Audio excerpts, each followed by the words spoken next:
కొన్ని నియోజకవర్గాల్లో కొన్ని జిల్లాల్లో ప్రియారిటీస్ మారుతా ఉంటాయి. ఇప్పుడు ఉదాహరణ మీరు ఒకసారి చూస్తే ఒకప్పుడు వ్యవసాయ రంగం అన్ని జిల్లాల్లో యూనిఫామ్ గా ఉండేది. ఇప్పుడు వ్యవసాయ రంగానికంటే కూడా మనం ఒకసారి చూస్తే డైరీ లేకపోతే హార్టికల్చర్, అక్వాకల్చర్ ఇవి ఎక్కువ డామినేట్ చేసే పరిస్థితికి వచ్చాయి. అంటే దీన్ని ఆధారంగా మనం రీఓరియంట్ చేసుకోవాలి. కొన్ని జిల్లాల్లో డైరీ బాగా ఉంది, కొన్ని జిల్లాల్లో హార్టికల్చర్ చాలా బాగుంది, కొన్ని జిల్లాల్లో మీరు చూస్తే అక్వాకల్చర్ ఎక్కువ ఉండే అవకాశం ఉంది. ఇవన్నీ కూడా ఒక వ్యూలో తీసుకొని మీరు ఎక్కడికక్కడ ఏ విధంగా చేయాలనో వర్కౌట్ చేయడం చాలా అవసరం. అన్ని జిల్లాల్లో యూనిఫామ్ గా డెవలప్మెంట్ చేయడం కోసం పరిశ్రమల మీద ఎక్కువ శ్రద్ధ పెడుతున్నాం.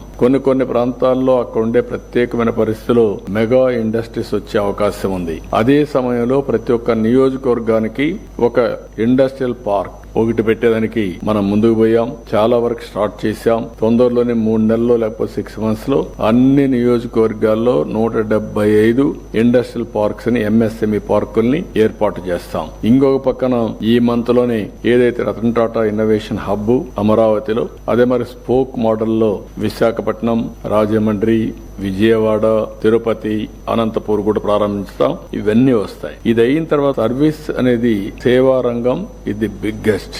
ఈరోజు తెలంగాణలో 67% సర్వీస్ సెక్టర్ ఉంది, మన దగ్గర 46% ఉంది. దీనివల్ల లాభాలు ఏంటని మీరు ఆలోచించినప్పుడు ఎక్కడైతే సర్వీస్ సెక్టర్ ఎక్కువ ఉంటే ప్రభుత్వానికి ఆదాయం ఎక్కువ వస్తుంది. తెలంగాణ ఆదాయం జీఎస్టీపీలో 9.3% జీఎస్టీ వస్తుంది. అదే ఆంధ్రప్రదేశ్ చూస్తే 6.3% వస్తుంది. అంటే 1/3 డిఫరెన్స్ ఆదాయంలో ఉండే పరిస్థితి వస్తుంది.